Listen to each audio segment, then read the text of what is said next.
party. Gonna play our guitars and sing you a country song.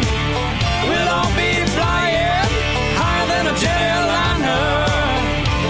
And if you want a little bang in your yin-yang, come along. Well, welcome along to Indiana Sports Beat with Jim Coyle. Thanks a lot for taking us along wherever you're going, whatever you may be doing. We appreciate you taking Indiana Sports Beat along for the ride. Coming to you, of course, from the Golf Club at Eagle Point Studios. Hope your day's off to a great start. I know they've got a big golf outing at Eagle Point today with the Bloomington Chamber of Commerce. My gosh. There were golf carts stacked for miles. Jake's behind the wheel, keeping everything on online. Hit us up on the text line if you like, 812-269-6367.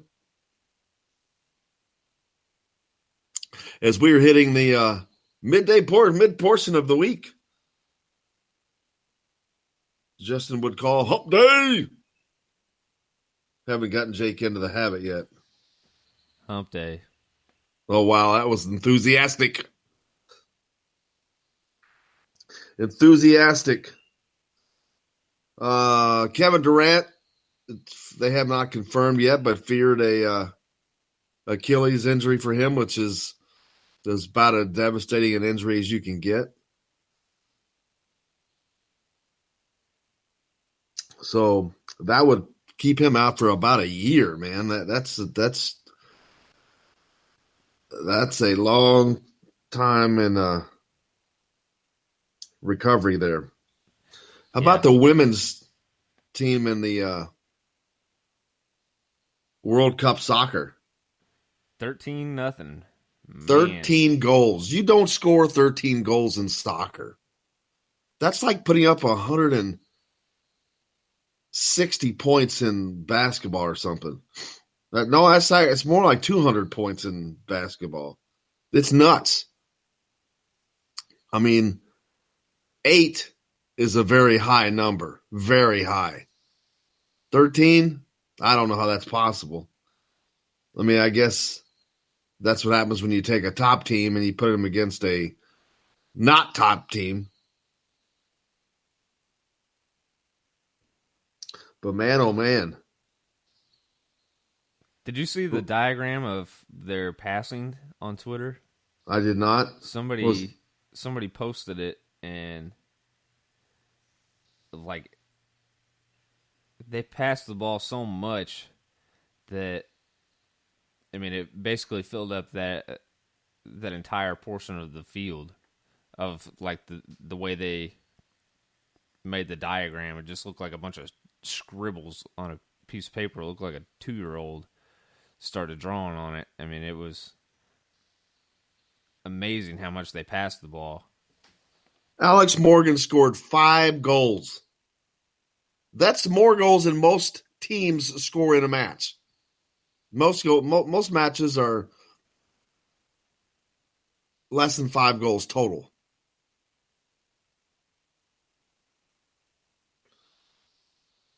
The Thailand was plainly unprepared to face the United States. That's not good for the sport, I wouldn't think.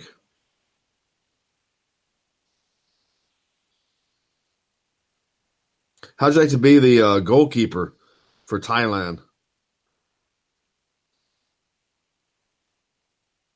At least you get to go down in the history books. Yeah, but it's like playing against a maybe not even a good high school team. I don't understand why they're in the tournament. But, oh well. It's so funny. I used to be anti-soccer. Didn't grow up with it. Didn't like it. I enjoy the finer points of soccer now. Covering Indiana so much, covering my daughter, following my daughter. Good soccer is fun to watch. As long as you'll get into all that flopping crap that you said. That drives me absolutely insane in a second. It's a pretty exciting sport. I mean, there's not a lot of downtime a lot of time. If you know, especially if you know what you're looking for. Once you learn the game, it's a lot more fun. You understand what's being done and why it's being done. I learned soccer from playing FIFA, the video game. I mean, that's when I really started being actually interested in soccer. We played it all the time in college, and because I'd never watched it. I mean, I'm from a small town in Indiana. I mean, nobody watches soccer on the TV. And then when the World Cup came on the around, TV, yeah, on the TV. But whenever the World Cup came around, I think 2012, whenever the U.S. men's team went on a little bit of a run there, I got really into it. I mean, it was a brand new game to watch. I mean, especially during this time of the year. brand new game. Yeah, I mean, it's a great time to hit because there's not a lot going on. But there's not much of anything going on. I'll tell you, and how little interest, because of what they did this year in the Kentucky Derby, taking down the actual winner. The Preakness came and went without me and knowing it. And the Belmont, didn't the Belmont just run? I have no idea, to be honest. I mean, if the Kentucky Derby horse isn't racing in it, I don't really care. That he was not. But there was like no interest.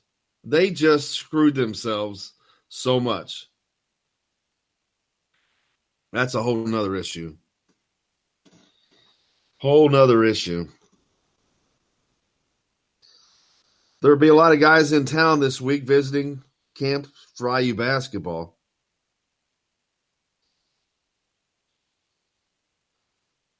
Good time because of the changes in recruiting. It's a great way for coaches to see players. Not just on the basketball side, across the board. Indiana has a 4-star lineman visiting a football program this weekend. It's an area where they have always, I don't want to say struggled, but, things are made or break. You make or break on the line. If you don't have a good line, it doesn't really matter what you got behind it. Good quarterback room IU has right now, good running backs room, receivers room, all that. None of that matters if you can't block to throw the passes, open the holes. I'm not saying that they can't. That's just probably an area where they built up they're pretty talented in every area on offense. Offensive line is probably the least solid, I guess you'd say. But the Indiana staff is working hard to add more offensive linemen to the 2020 class. One of their top targets, Jonathan Dennis from South Dade High School in Homestead, Florida.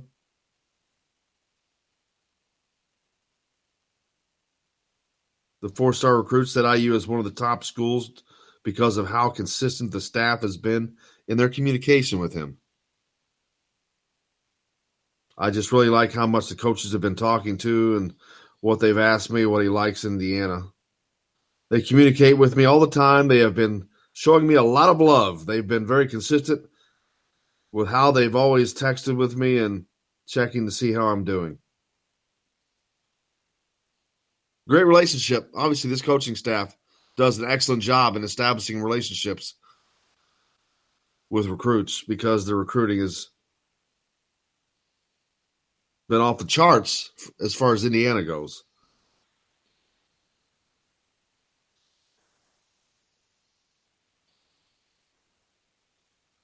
Of course, team camp's going on right now. This is another player that says he's looking for that family atmosphere and that feeling that I'm at home.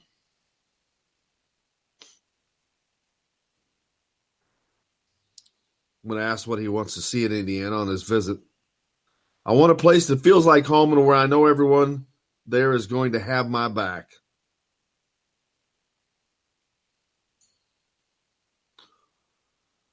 Well, he's got a lot of fellow Floridians. He's got guys on the team that he already knows.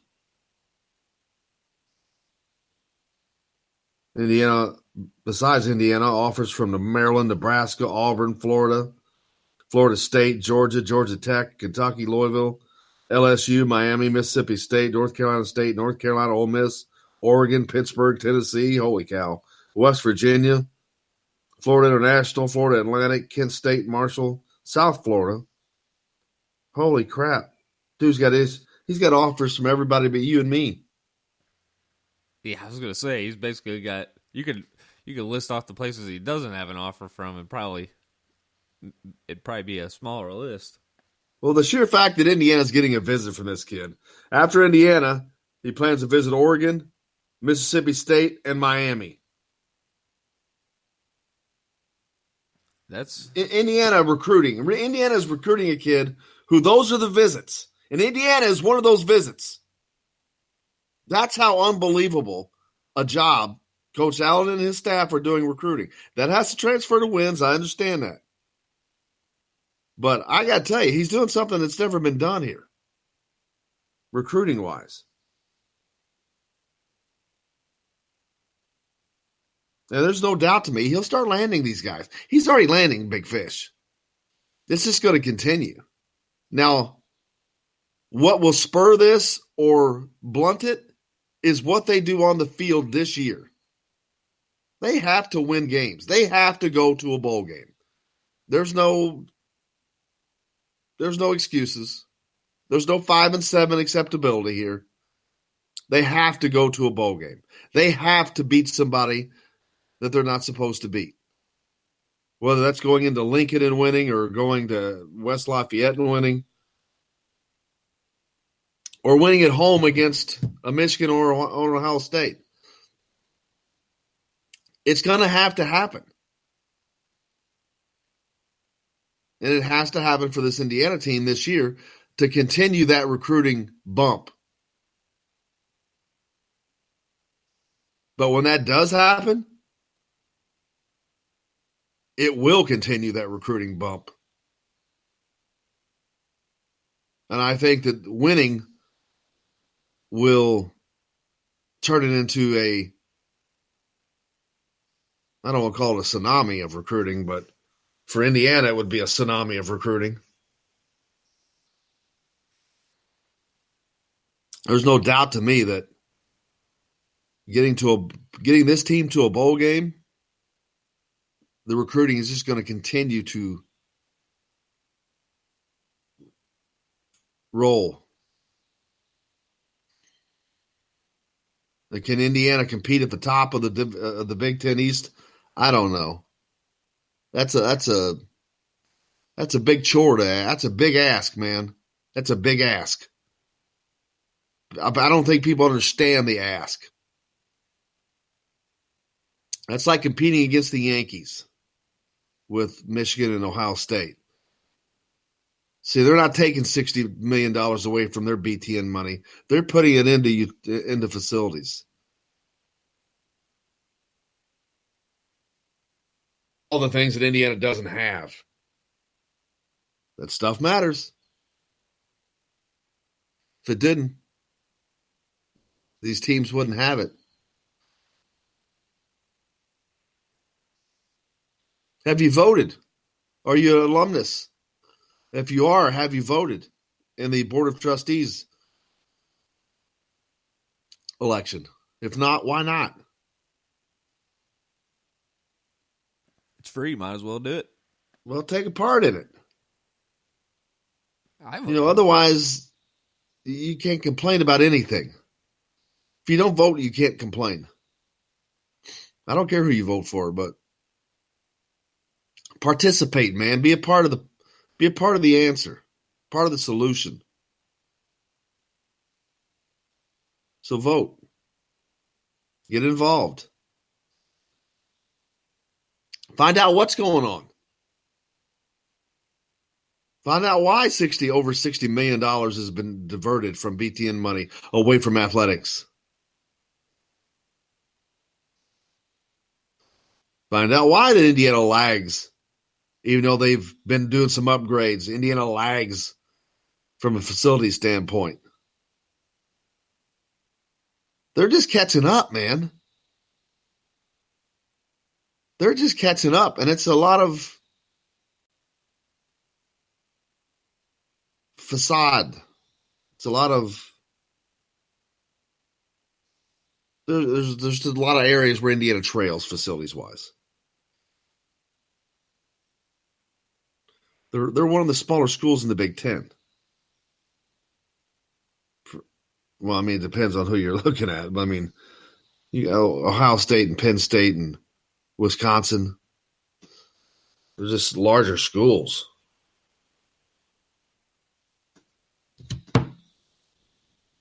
So you can't be hurting yourself by taking away.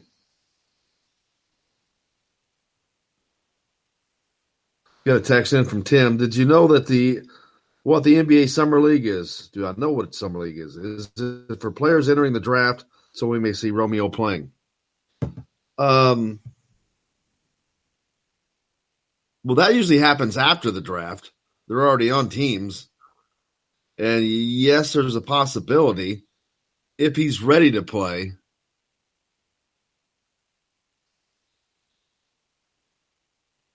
But a lot of guys in Romeo's case, like he's not doing workouts. They're going to blame that on the injury.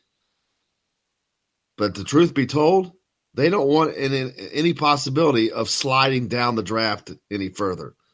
I don't think that there's nothing that they're going to do that's going to increase his draft chances. They only see it as a measure of hurting it, so they won't be doing any workouts. But yeah, to answer your question, yeah, it's possible to see him in the Summer League. We'll see. What do you think, Jake? I see that brain humming, spinning.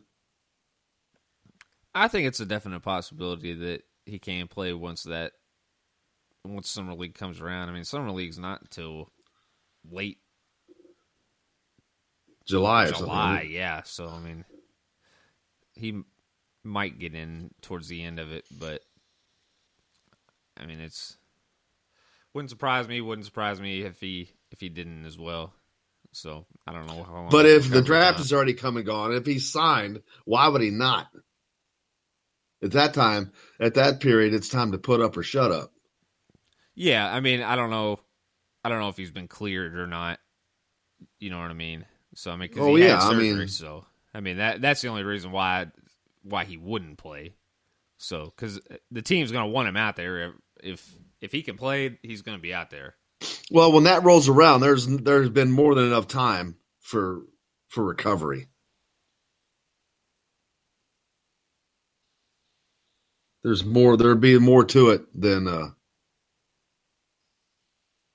just that, I think. But we'll see. But yeah, to answer your question, yeah, Tim. Hey, we got a lot more coming up on the program today. Our good friend Mo Creek. He's back from Europe. We're going to talk to him. Also, Matt Weaver from Pigs.com. We're going to get caught up on what's going on in the football world at IU. Plenty more to talk about. A lot of basketball recruiting as well. Stay tuned. Indiana Sports Beat with Jim Coyle coming to you from the Golf Club at Eagle Point Studios. We're back with more right after this. I'll be there in a hurry. You don't have to worry, 'cause baby, there ain't no mountain high enough, ain't no valley low enough, ain't no river wide enough to keep me from getting to you, baby. Hello, everybody. Jim Coyle from Indiana Sports Beat. When I'm not covering the Hoosiers, you can find me at Bubba's 33 in Clarksville, located on the northeast corner of I-65 at Veterans Parkway. Bubba's 33 has hand-tossed pizzas, bold burgers, and ice-cold beer from a select list of local craft brewers. An incredible food selection, all made fresh daily. Whether you're meeting the team for that post-win meal in the family dining area or meeting friends for happy hour to watch the game on one of Bubba's 50 TVs. Bubba's 33 in Clarksville. pizza, burgers, beer. We all want a winning smile for those championship photos, and that's exactly what you will get at Reynolds Family Dentistry in Sellersburg. Reynolds Family Dentistry has been serving the dental needs of Hoosier families for over 30 years. Let Doctors Roger and Jay Reynolds take care of your family. Just off of I-65 at 809 South Indiana Avenue in Sellersburg. Call 812-246-3368. That's Reynolds Family Dentistry, 812-246-3368.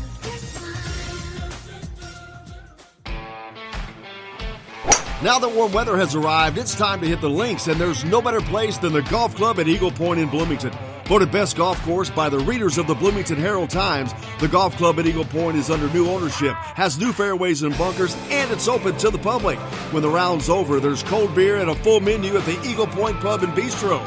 Call 812-824-1100 to make a tee time. That's 812-824-1100. The golf club at Eagle Point in Bloomington.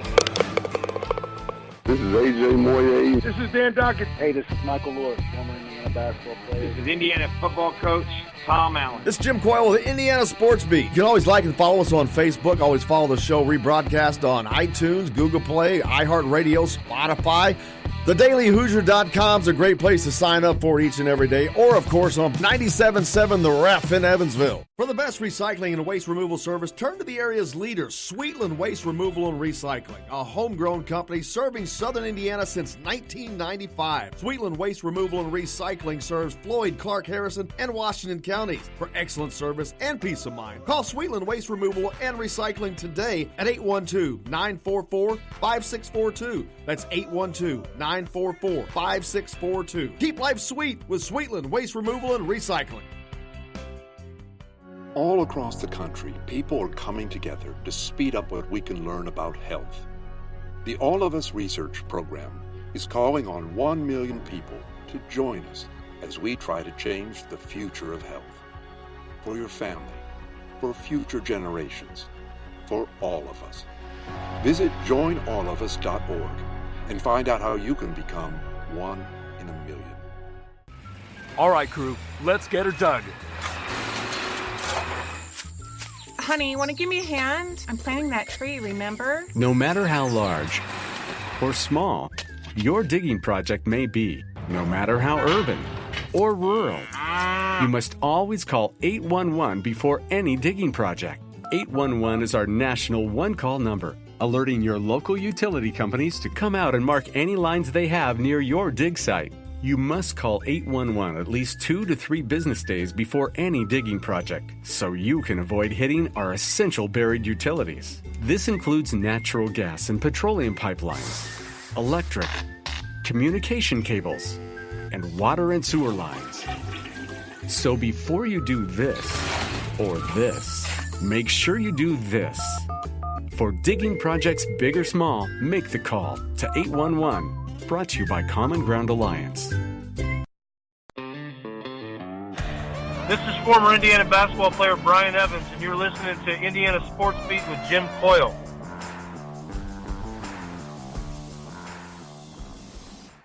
Today's guest is brought to you by Reynolds Family Dentistry of Sellersburg. You need $1 million smile for those championship photos, and that's exactly what you'll get with Reynolds Family Dentistry.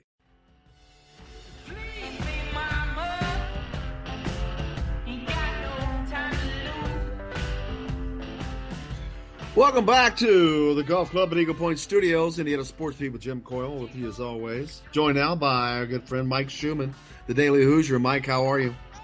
Doing great, Jim. How are you doing this morning? Good. Not a lot going on right now. I just finished up the All-Star basketball season. It's now camping season and getting back to recruiting, but quickly touching on the All-Stars. Indiana, a couple players are Armand Franklin and Trace Jackson Davis.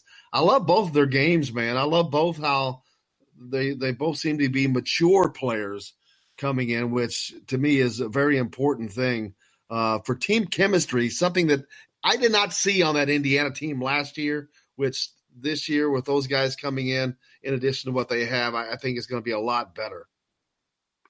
Yeah, the thing I really like about Armand is he doesn't seem like a guy that's going to come in with an agenda at all. He's coming in to work, to find a role, to play, to do what he can for the team from day one. And he can do a lot of different things. He's a good defender.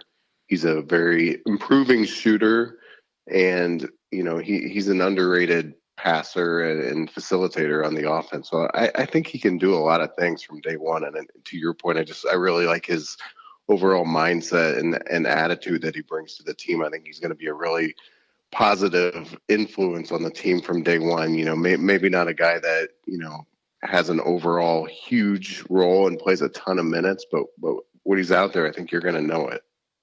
And of course, when it comes to Trace, everybody knows his story. I think it's going to also be interesting to see what his role is from the get-go. He's got a lot of competition, in the front court with Brunk and Deron Davis. But, I think the biggest question is going to be, can he or any of those guys kind of move their game out a little bit to the perimeter, because it's going to be awful crowded to have two of them in the game at the same time.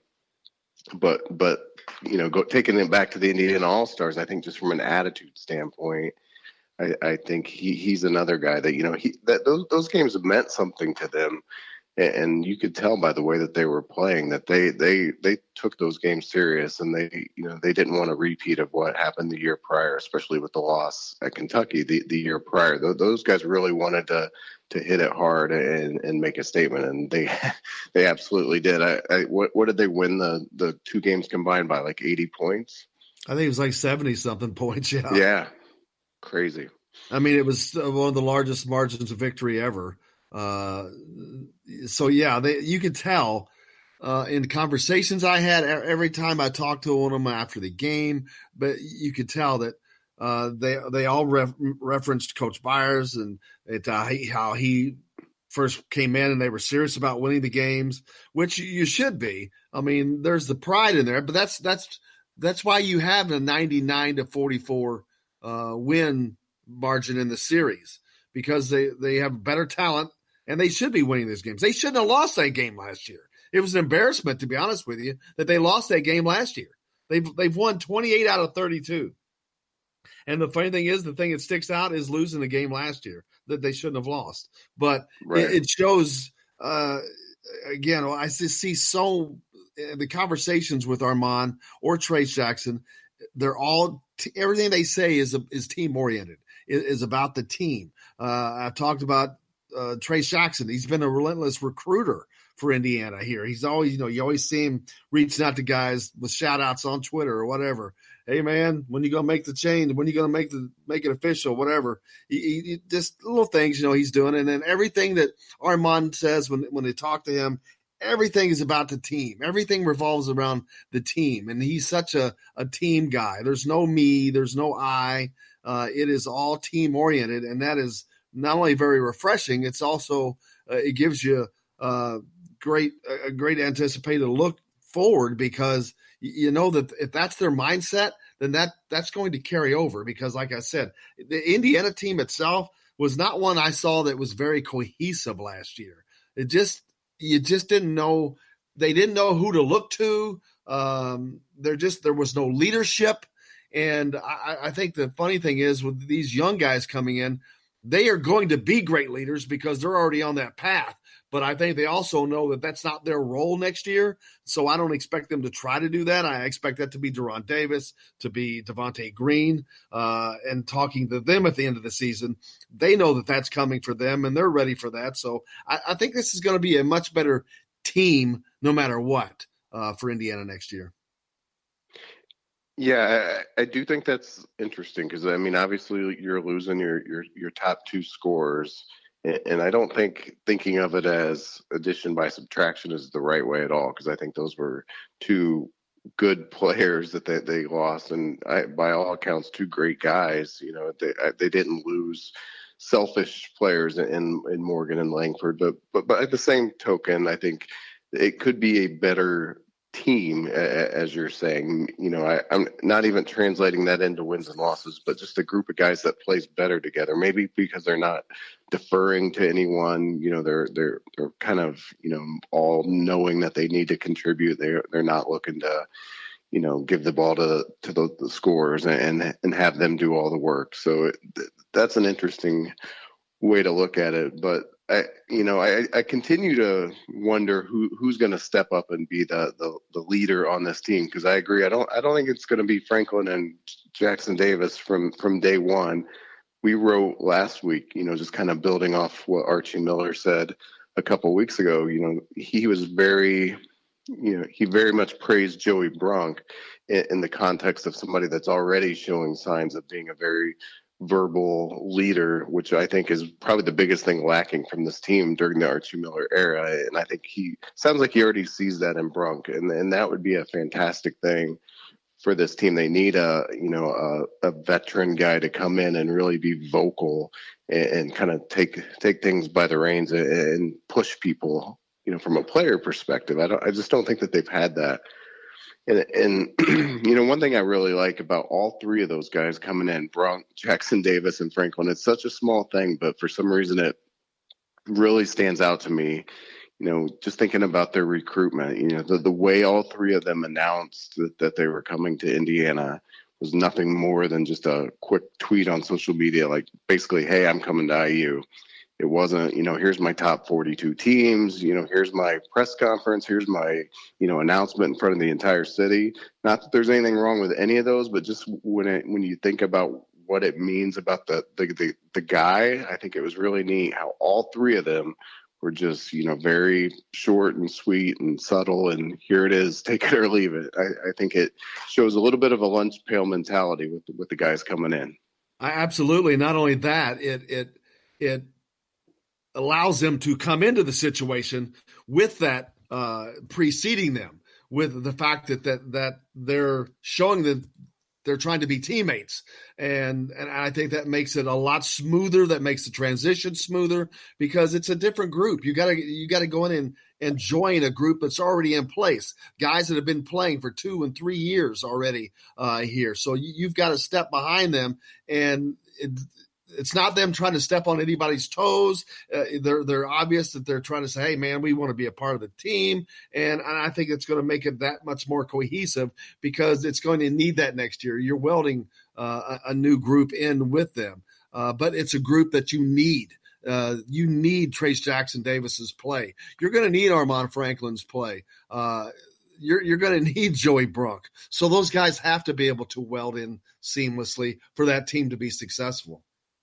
Yeah, and that's a great point about, how the way they're coming in influences the veterans on this team. I hadn't thought about that, but, it's not as if a 5-star superstars coming in, leaving the veterans wondering, what their role is, am I really the leader of this team, that sort of thing. I don't think there's any doubt that the upperclassmen know that they have to take the reins here, but by the same token, they don't have to worry about the freshmen coming in, trying to come in with their own agenda or anything like that. They're coming in to be part of a team. And I think that probably helps the mindset of the overall chemistry of what we've got here going forward.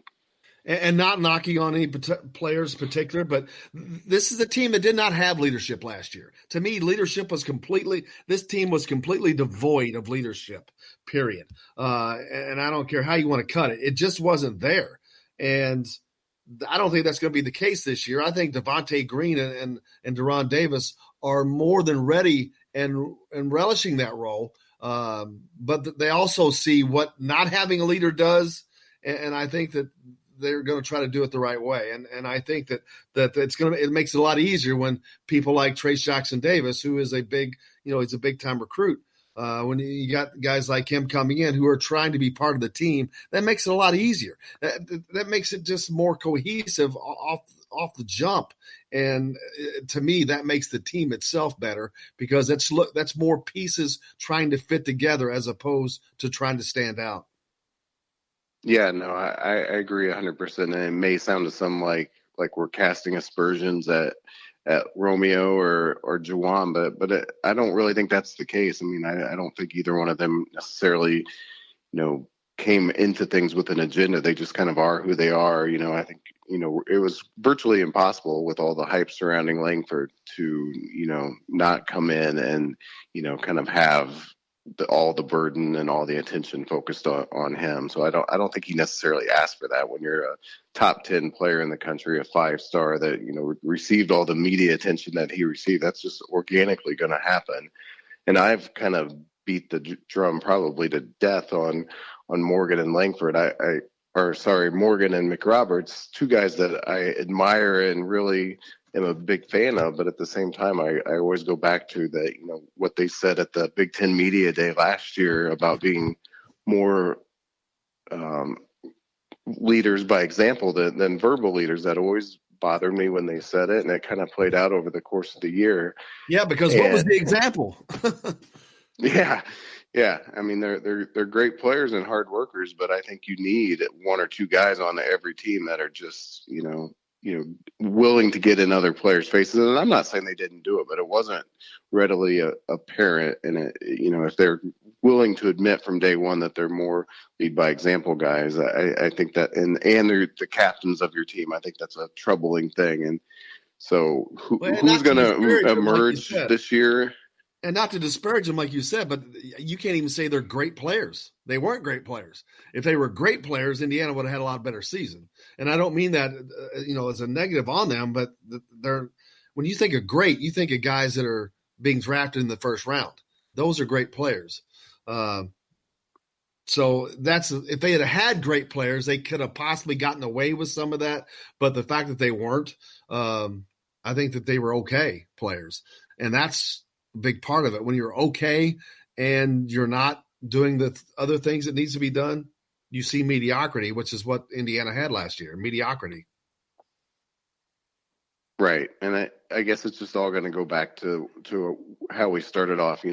Does having a bunch of team guys going forward next year, does that translate into more wins? That's the overarching question right now. I think most outside observers who I've kind of learned to at least pay attention to, because I was way too optimistic going into last year.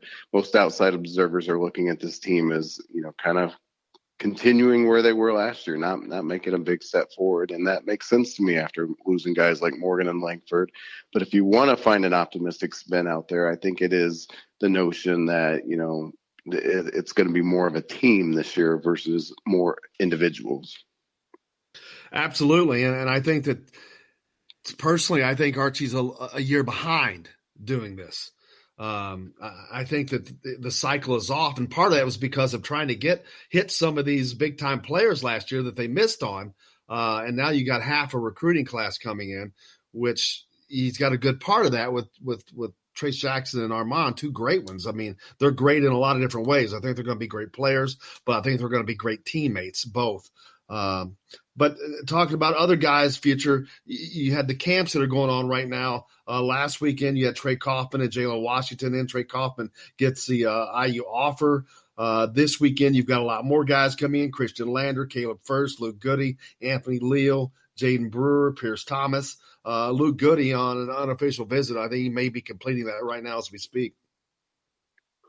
Yeah, I mean, Archie Miller has everything that he needs to build a program in his own backyard, which most coaches throughout the country do not have that. So there is a real organic advantage. It's not the case every year. 2020 is not the best in-state class, although, he can find two great, 4-year guys in Anthony Leal and Trey Galloway in the state.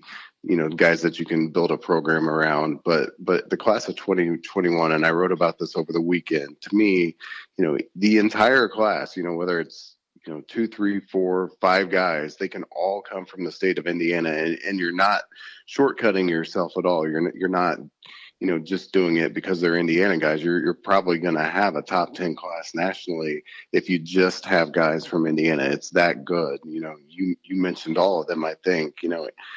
Christian Lander, to me, is the headliner of the class. He's could be the best point guard in the class. Every time I've seen him, he's by far the best athlete on the floor, even playing a year up as he is this year.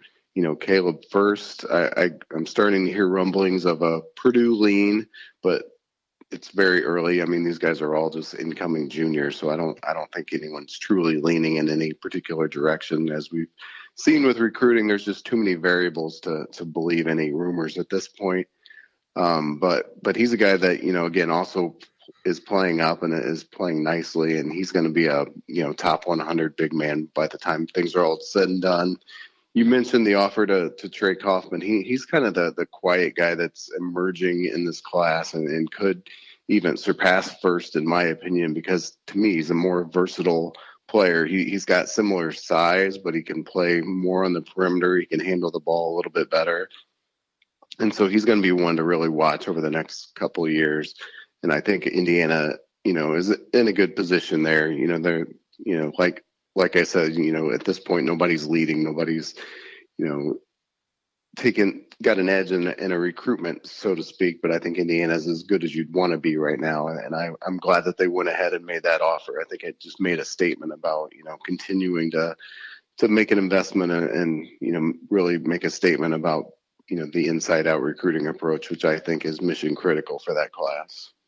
Absolutely, and coming up because all the way through the 2021 class. I mean, I think it's got to be an important cog of Archie's recruiting every year. You talk about it, and I talk about it all the time. If you can recruit Indiana, you're going to be good at worst because you've got some of the best talent in the United States year in and year out. And if you can get the good foundation pieces of that every year, you're going to be fine. And I think they got away from that too long, and now just getting back to that.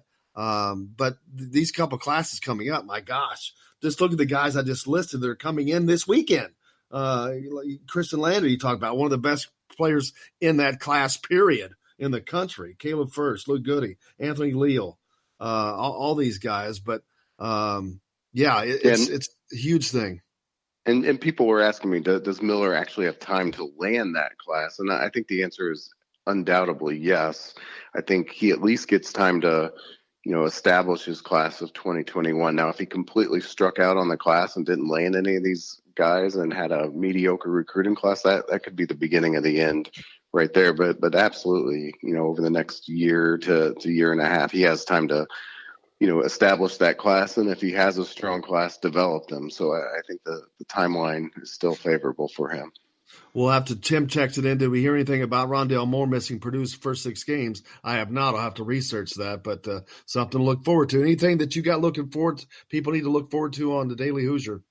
Yeah, people should look out later today. I'm publishing my first overall look at the Big Ten basketball roster turnover and, who's coming and going for next year. I think it's really interesting, both from a returning player and a recruiting standpoint. The Big Ten, in my opinion, is going to be down next year. I don't think everybody's has key losses and nobody has a great recruiting class. So that's a combination for a down league next year. But I think it's going to be another highly competitive league. So people should look for that. Check it out, thedailyhoosier.com. Mike Schumann, thank you, brother. Appreciate it. All right. Thanks, Jim. Have a great one. Plenty more to get to here on Indiana Sports Beat with Jim Coyle coming to you from the Golf Club at Eagle Point Studios. We're back with more right after this.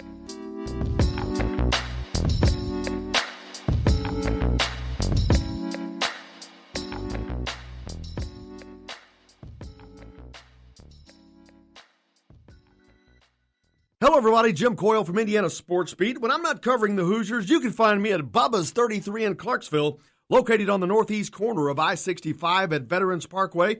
Bubba's 33 has hand-tossed pizzas, bold burgers, and ice-cold beer from a select list of local craft brewers. An incredible food selection, all made fresh daily. Whether you're meeting the team for that post-win meal in the family dining area or meeting friends for happy hour to watch the game on one of Bubba's 50 TVs.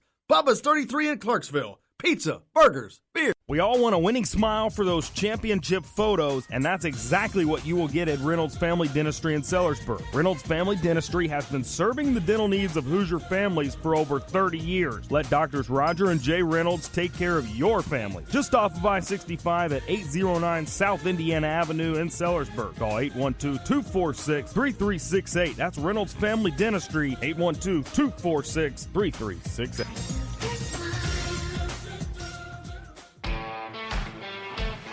Now that warm weather has arrived, it's time to hit the links, and there's no better place than the golf club at Eagle Point in Bloomington. Voted best golf course by the readers of the Bloomington Herald-Times, the golf club at Eagle Point is under new ownership, has new fairways and bunkers, and it's open to the public. When the round's over, there's cold beer and a full menu at the Eagle Point Pub and Bistro. Call 812-824-1100 to make it tee time. That's 812-824-1100. The golf club at Eagle Point in Bloomington. This is AJ Moye. This is Dan Dockett. Hey, this is Michael Lord, former Indiana basketball player. This is Indiana football coach Tom Allen. This is Jim Coyle with the Indiana Sports Beat. You can always like and follow us on Facebook. Always follow the show rebroadcast on iTunes, Google Play, iHeartRadio, Spotify. TheDailyHoosier.com is a great place to sign up for each and every day, or, of course, on 97.7 The Ref in Evansville. For the best recycling and waste removal service, turn to the area's leader, Sweetland Waste Removal and Recycling, a homegrown company serving southern Indiana since 1995. Sweetland Waste Removal and Recycling serves Floyd, Clark, Harrison, and Washington counties. For excellent service and peace of mind, call Sweetland Waste Removal and Recycling today at 812-944-5642. That's 812-944-5642. Keep life sweet with Sweetland Waste Removal and Recycling. All across the country, people are coming together to speed up what we can learn about health. The All of Us Research Program is calling on 1 million people to join us as we try to change the future of health.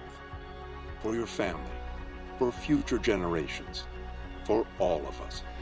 Visit joinallofus.org and find out how you can become one in a million. All right, crew, let's get her dug. Honey, want to give me a hand? I'm planting that tree, remember? No matter how large or small your digging project may be, no matter how urban or rural, you must always call 811 before any digging project. 811 is our national one-call number, alerting your local utility companies to come out and mark any lines they have near your dig site. You must call 811 at least 2 to 3 business days before any digging project, so you can avoid hitting our essential buried utilities. This includes natural gas and petroleum pipelines, electric, communication cables, and water and sewer lines. So before you do this or this, make sure you do this. For digging projects big or small, make the call to 811. Brought to you by Common Ground Alliance. You're on the line with Jamal Meeks, former Indiana Hoosier, number 23, 1992. And I'm on the beat with Jim Coyle.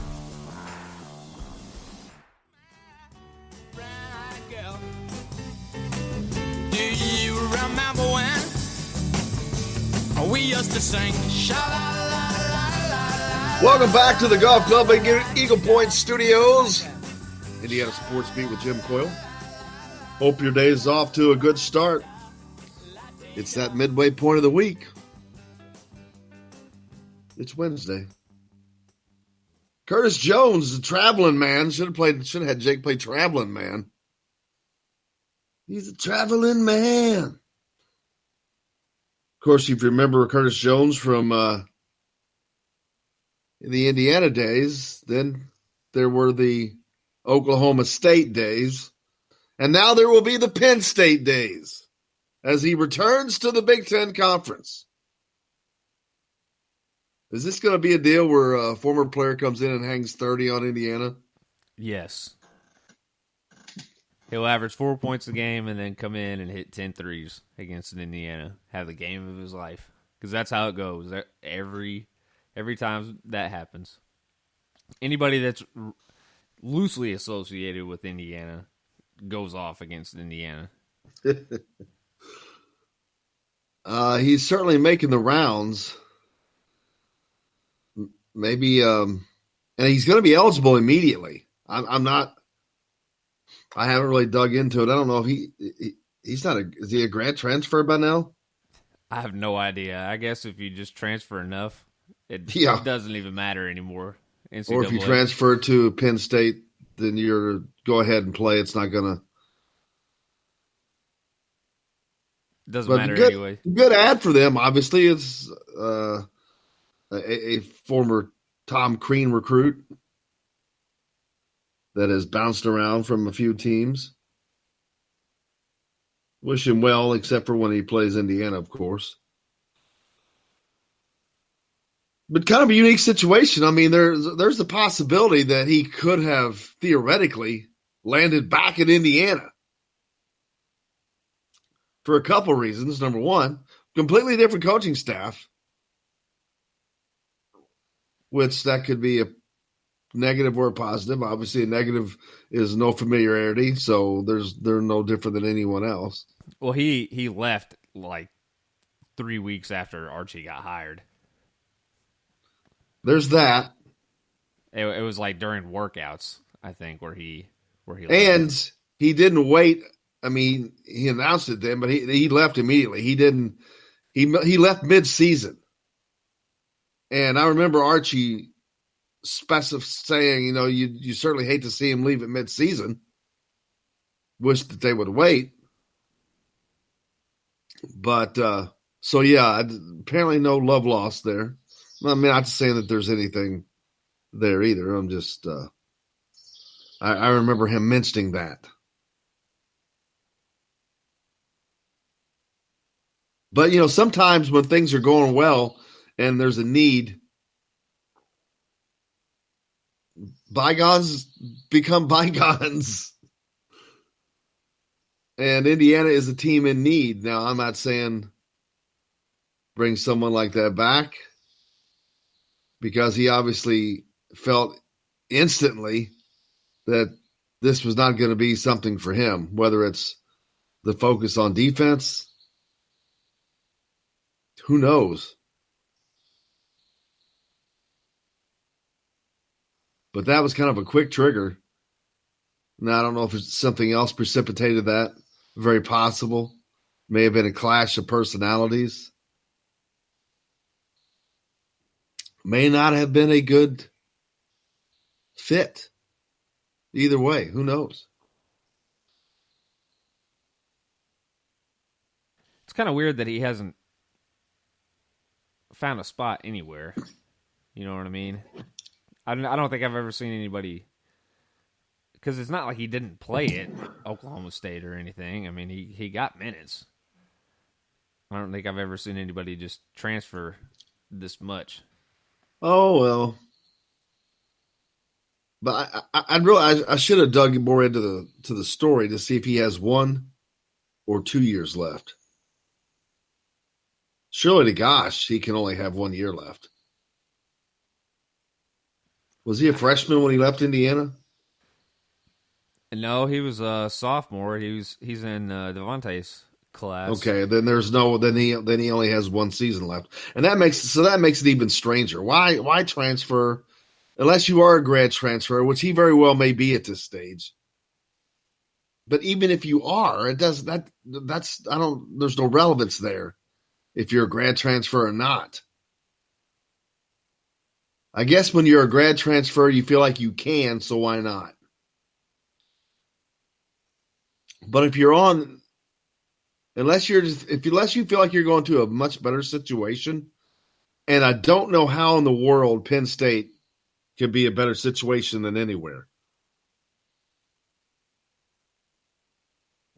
I mean, you're already playing in the Big 12, which is not nearly as tough as playing in the Big 10. Which, granted, you're not going to get the. Maybe it's just because of that. Maybe it's just because he wants the attention of the Big 10 brings, the Big 10 network, the games that are on TV all the time.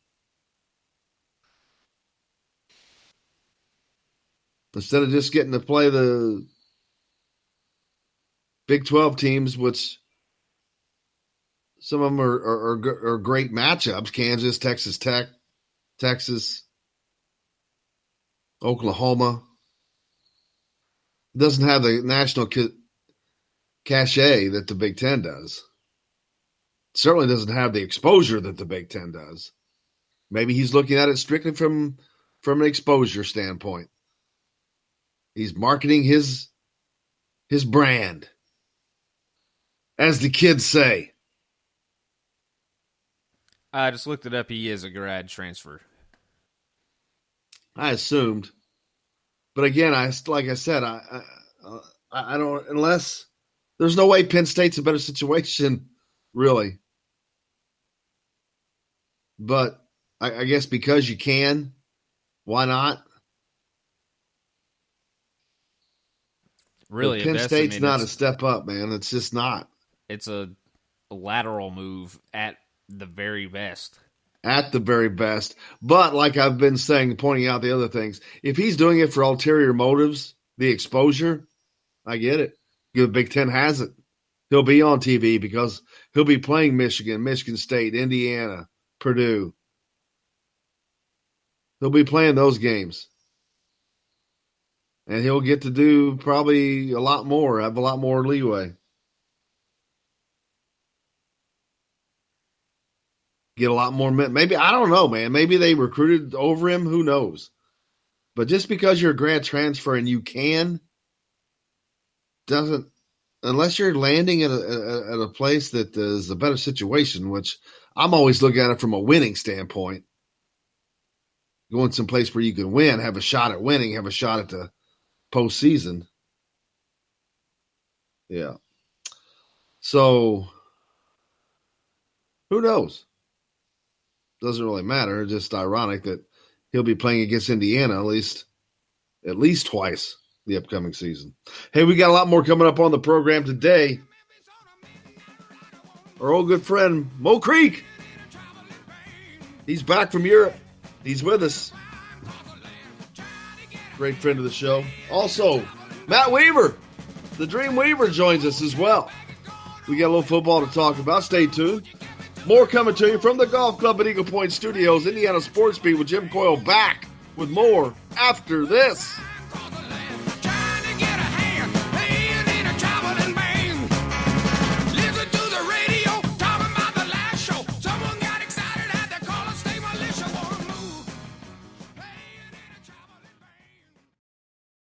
Hello, everybody. Jim Coyle from Indiana Sports Beat. When I'm not covering the Hoosiers, you can find me at Bubba's 33 in Clarksville, located on the northeast corner of I-65 at Veterans Parkway.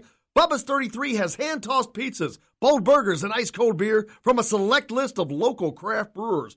An incredible food selection, all made fresh daily. Whether you're meeting the team for that post-win meal in the family dining area or meeting friends for happy hour to watch the game on one of Bubba's 50 TVs. Bubba's 33 in Clarksville. Pizza, burgers, beer. We all want a winning smile for those championship photos, and that's exactly what you will get at Reynolds Family Dentistry in Sellersburg. Reynolds Family Dentistry has been serving the dental needs of Hoosier families for over 30 years. Let Doctors Roger and Jay Reynolds take care of your family. Just off of I-65 at 809 South Indiana Avenue in Sellersburg. Call 812-246-3368. That's Reynolds Family Dentistry, 812-246-3368.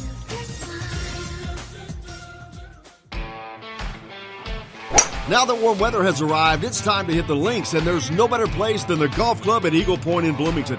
Voted best golf course by the readers of the Bloomington Herald-Times, the Golf Club at Eagle Point is under new ownership, has new fairways and bunkers, and it's open to the public.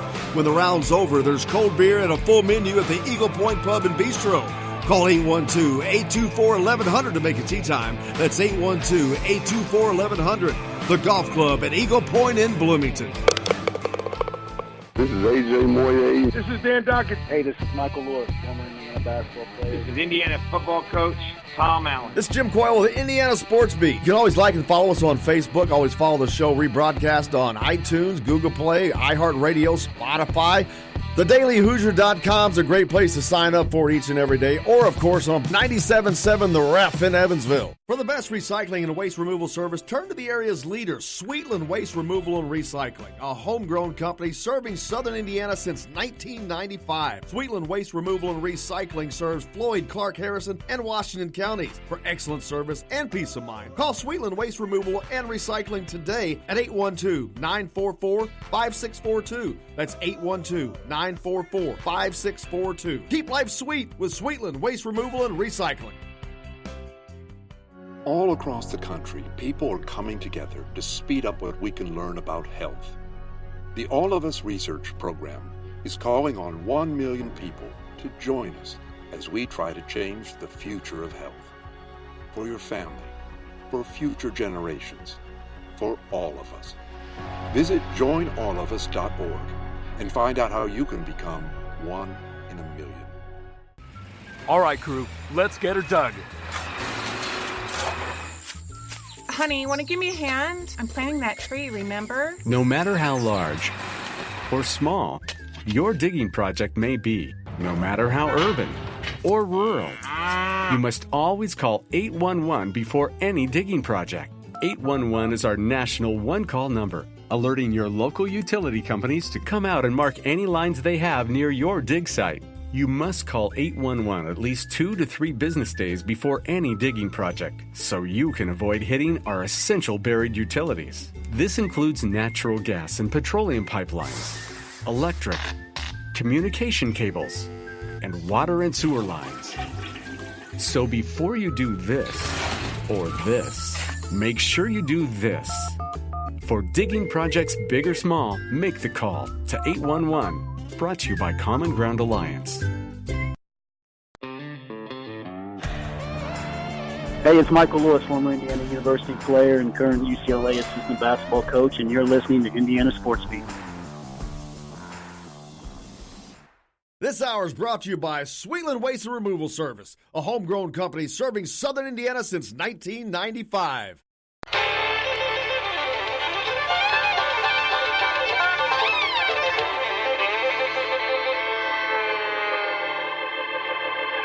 Well, we're coming to your city. Gonna play our guitars and sing you a country song. We'll all be flying higher than a jetliner. And if you want a little bang in your yin yang, come along. Welcome along to Indiana Sports Beat with Jim Coyle. Thanks a lot for taking us along wherever you're going, whatever you may be doing, as we've reached the midpoint of the week. Coming to you from the Golf Club at Eagle Point Studios. Great program as always. Matt Weaver from Peaks.com joins us. We'll talk some IU football. We're in the middle of camping season. A lot of visits from guys that they're getting a look at. Also on the program today, our old friend Maurice Creek, former Hoosier baller, back from Europe. Get to talk to Mo. Looking forward to that. Let's talk a little earlier. Curtis Jones, a former Hoosier, former Tom Crean recruit that shipped out quickly after Archie arrived, is transferring from Oklahoma State to Penn State. So he's back in the Big Ten. Indiana will be facing Curtis Jones. He didn't want to play for Archie Miller, but he'll certainly play against him. Maybe that was a part of his decision.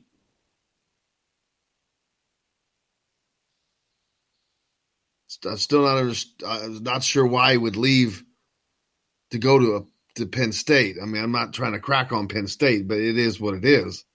They're just not that good.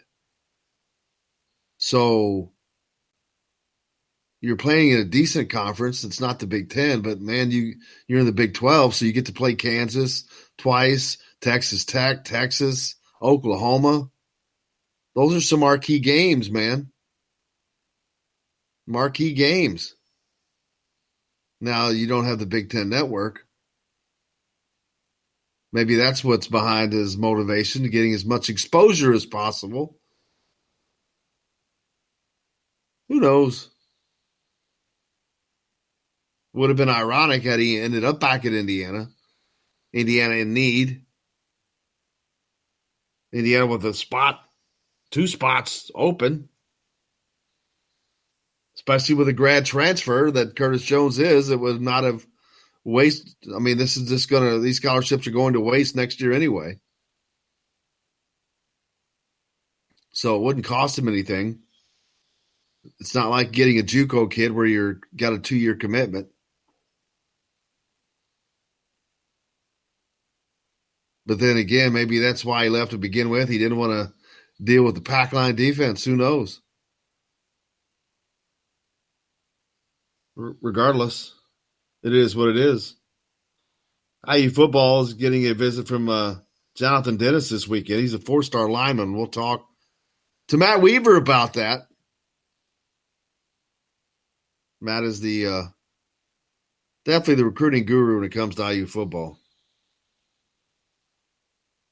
He on it. He's on it. Camping this weekend in all sports. Hoosier Sports Camp.com. Go to that. You can find a camp for any sport that you want. Everything but badminton, I think. They've got it all there. Football, men's, women's basketball, tennis, soccer, baseball. Everybody's having camps this weekend. They're not necessarily called ID camps, but that's what they are a lot of times. Especially these team camps. You get to see them in team settings. You get to see players.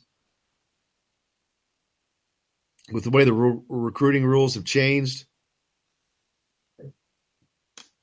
I'm sure it was always a valuable tool, but it's now a much more coveted tool.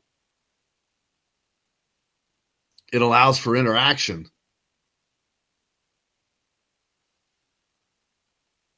On campus, and you can show yourself off. It's kind of an unofficial visit. It's an unofficial visit. And off the books, unofficial. There you go. Off the books. I'm sure that's a great term that the NCAA loves to hear. Off the books. But it's true. And Indiana basketball has got a lot of guys coming in this weekend. But these are guys that, Anthony Leo, he already has an offer. It's just another opportunity for Indiana to continue to show off. Not that I think they need to Anthony Leo. I'm surprised he didn't already punch his ticket. Although, I guess it's not going to be rescinded. You never know how those deals work. Is it hey, here's an offer, but it's what we call a soft offer? We don't want you to accept prior to such and such of a day. I don't know. Because I've been through this conversation before. When you have, like right now, there's an abundance of scholarships. That's not an issue for next season. But when there's not,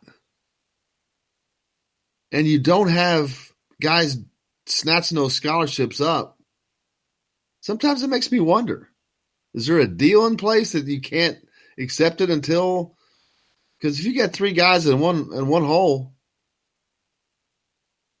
wow, and you want to go there, why would you not say, oh, I'm in first? Always curious about that. Hey, don't forget about Jordan Hull's camp. You can go to Jordan Hull's Academies online and find that. I think it's coming up here 19th through the 21st, I believe. Don't forget about that. Jake, you look tired today, man. I'm very tired. Why are you so tired? It's been a long couple days. I've been very busy. The NBA Finals continue. OG Anunoby, former Hoosier, looking to get a ring. Danny Green, brother of Devontae Green, current Hoosier, looking to get a ring.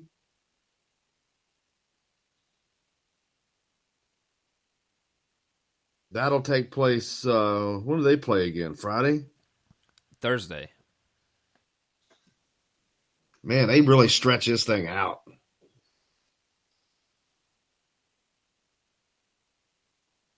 Luke Goody, Fort Wayne Homestead guard. He completed an unofficial visit to Indiana on Monday. That was his first chance to spend time on campus with the Indiana coaching staff. You can predict how the visit went. Oh, the visit went great. Got to see this and that and the other thing, and they told me how they would use me in the offense and how much they really think my game fits into what they're trying to do. I mean, it's just like you could plug that in every time. It's the same thing. Have you ever heard of a recruiting visit gone bad? Need to dig into that. Recruiting visits gone bad. That sounds like a Dateline story. When recruiting visits go bad. Dun, dun, dun. Because they're all the same every time. Oh, their visit went great. You got to see how beautiful the campus is. Or yada, yada. Which is, I mean, I guess it's always good that it's a good visit, I guess. I mean, wherever they are.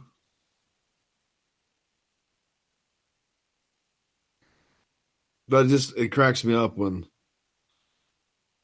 it's like you talk about really waiting for tidbits of information. When you're waiting to get information on, that's like a NASCAR race. You're only watching that to see a wreck because you know it's going to be the same thing every time. The visit went great. X, Y, and Z. It's almost the same stuff every time. Unless there's a wreck, which that just never happens. Just doesn't happen. Do you think Toronto is going to go 7 games now since it's going back to Golden State? I think it's very possible. Man, you fence riders. Another fence rider.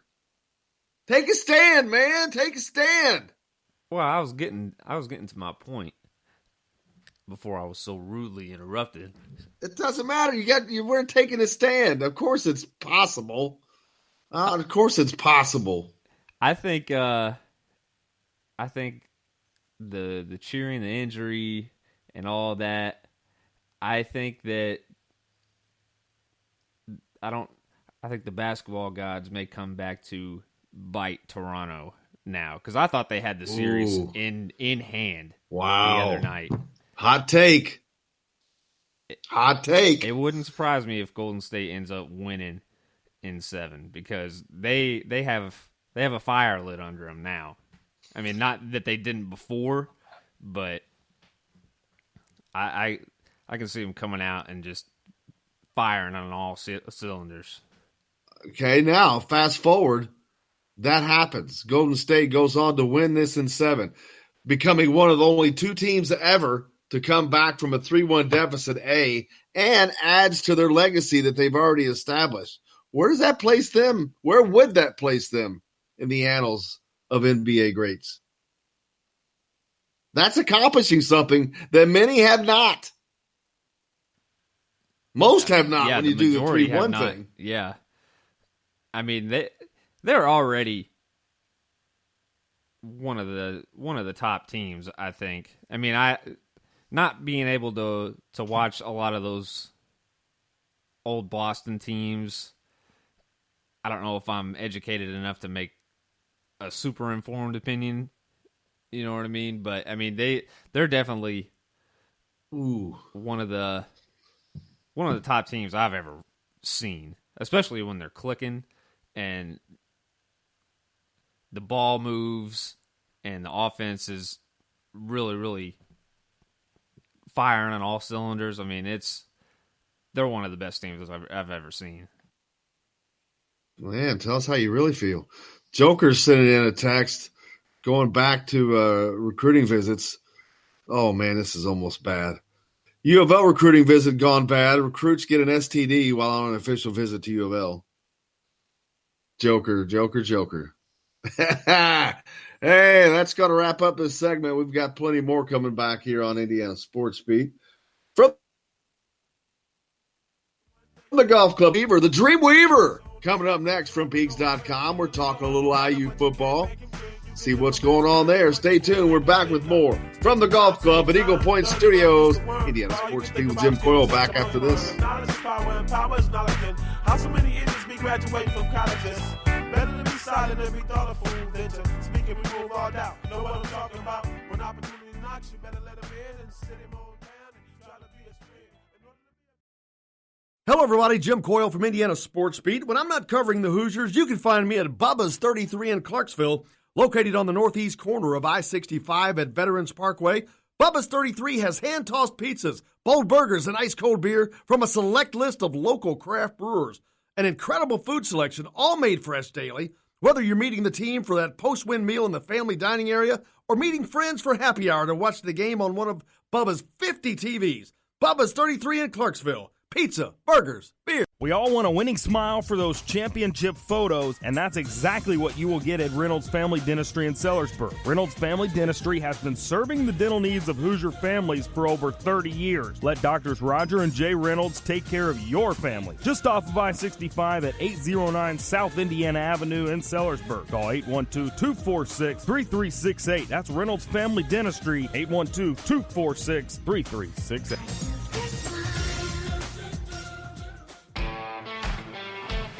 Now that warm weather has arrived, it's time to hit the links, and there's no better place than the golf club at Eagle Point in Bloomington. Voted best golf course by the readers of the Bloomington Herald-Times, the golf club at Eagle Point is under new ownership, has new fairways and bunkers, and it's open to the public. When the round's over, there's cold beer and a full menu at the Eagle Point Pub and Bistro. Call 812-824-1100 to make a tee time. That's 812-824-1100. The golf club at Eagle Point in Bloomington. This is AJ Moye. This is Dan Dockett. Hey, this is Michael Lewis, former Indiana basketball player. This is Indiana football coach Tom Allen. This is Jim Coyle with the Indiana Sports Beat. You can always like and follow us on Facebook. Always follow the show rebroadcast on iTunes, Google Play, iHeartRadio, Spotify.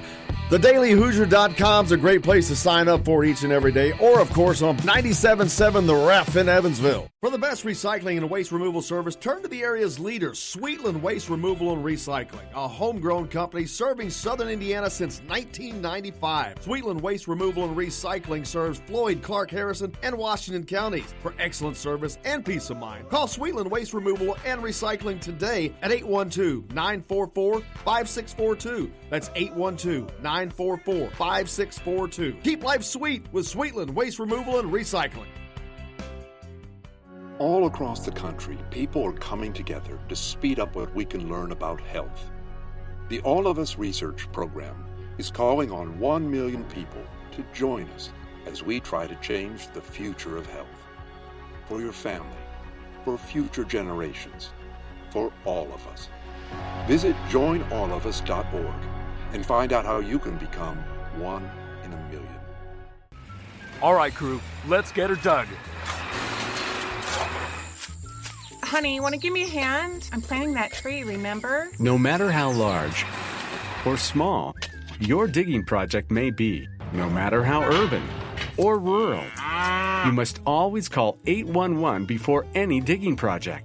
811 is our national one-call number, alerting your local utility companies to come out and mark any lines they have near your dig site.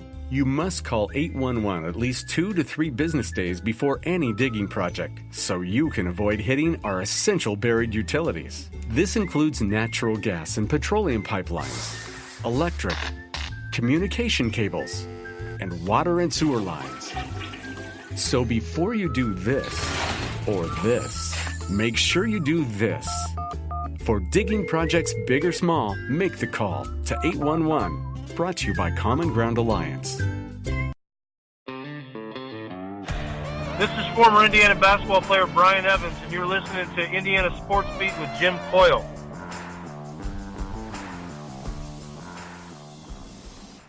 Today's guest is brought to you by Reynolds Family Dentistry of Sellersburg. You need $1 million smile for those championship photos, and that's exactly what you'll get with Reynolds Family Dentistry.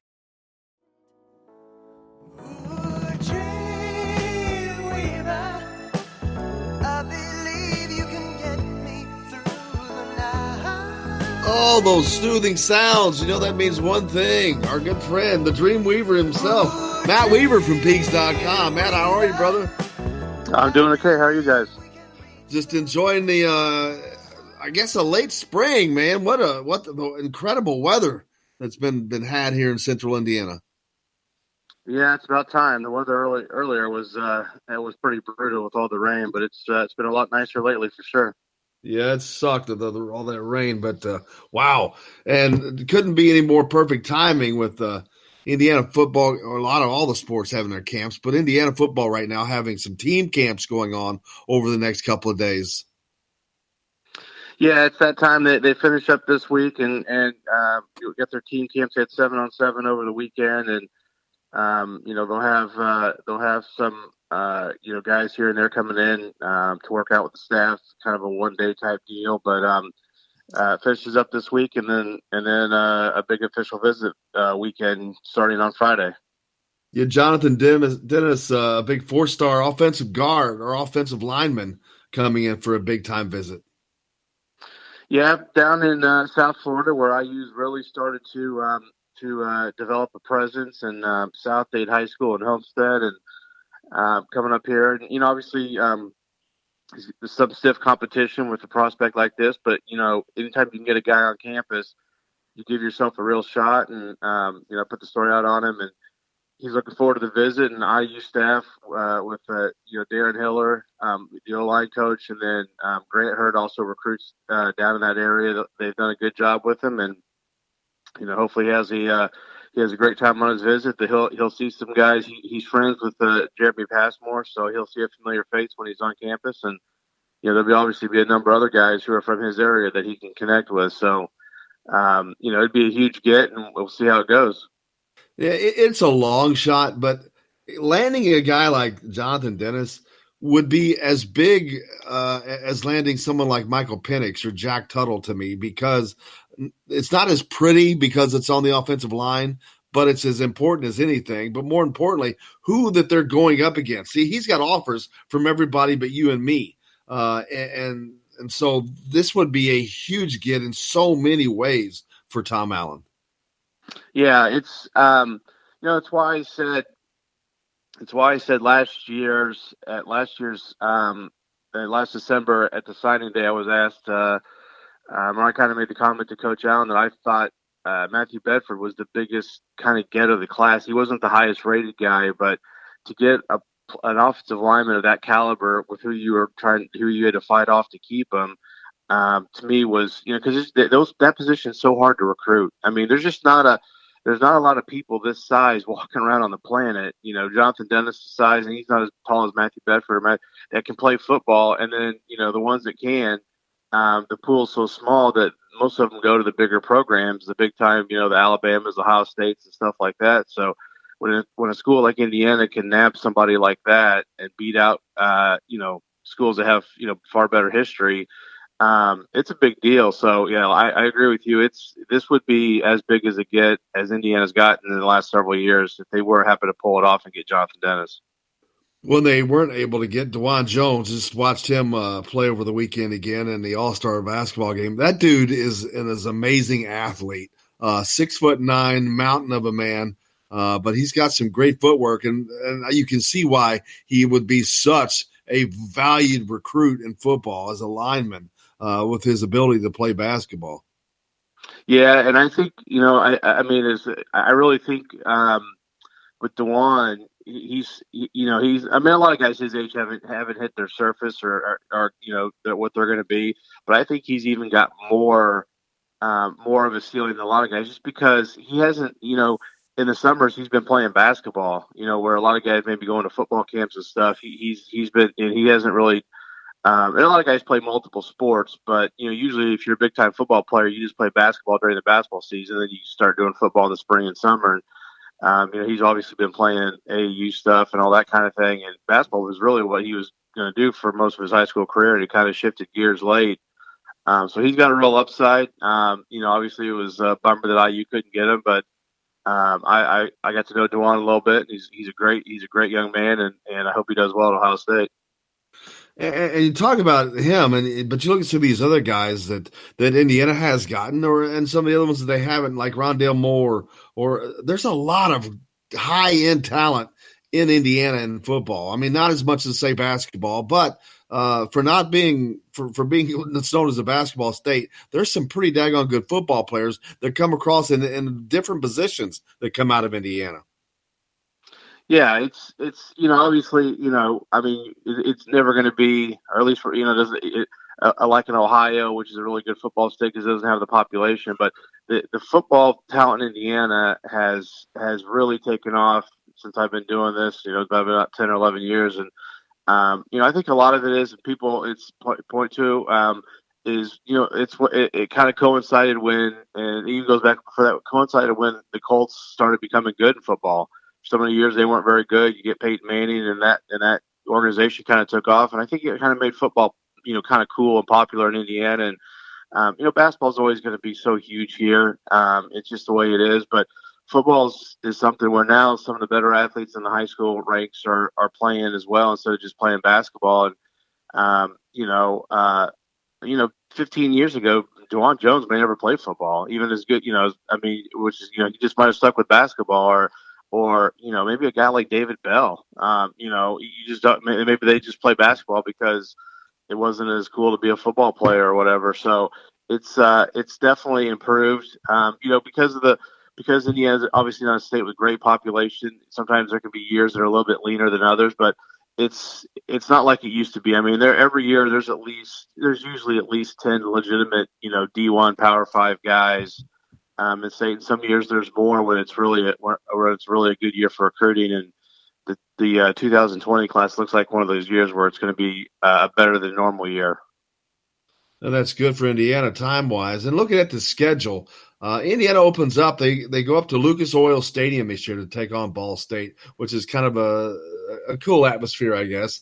But with Indiana's new stadium, I wouldn't mind seeing them to stay at Memorial Stadium. Yeah, that game, from my understanding, I believe that's actually technically a home game for Ball State. So that game, Indiana will be the visitors. I think they moved it to Lucas Oil because you can make more money, quite honestly, than playing it at Ball State. So I don't think if that was an Indiana home game, I would be pretty confident that would have been played down in Bloomington. I don't see you moving that game to Indianapolis, but I think this was Ball State's call because it's their home game. But it's that could be hopefully it should be that time of the year you still have nice weather. Now it's a new game. So obviously getting people out the tailgate is going to be a little bit tough because you have to do it off early. But it could be a game where the roof's open at Lucas Oil and the window in the one end zone's open, and should be hopefully a nice day to watch football and hopefully get a pretty decent crowd. I saw a while back, I think it was CBSSports.com, had Indiana rated as the worst schedule in the Big Ten, which I can only laugh at because if you're in the Big Ten East, you automatically don't have the worst in anything. No matter what. But they really lamented their non-conference schedule, which is very soft. I will admit that. But, again, you play in the Big Ten East, it doesn't matter.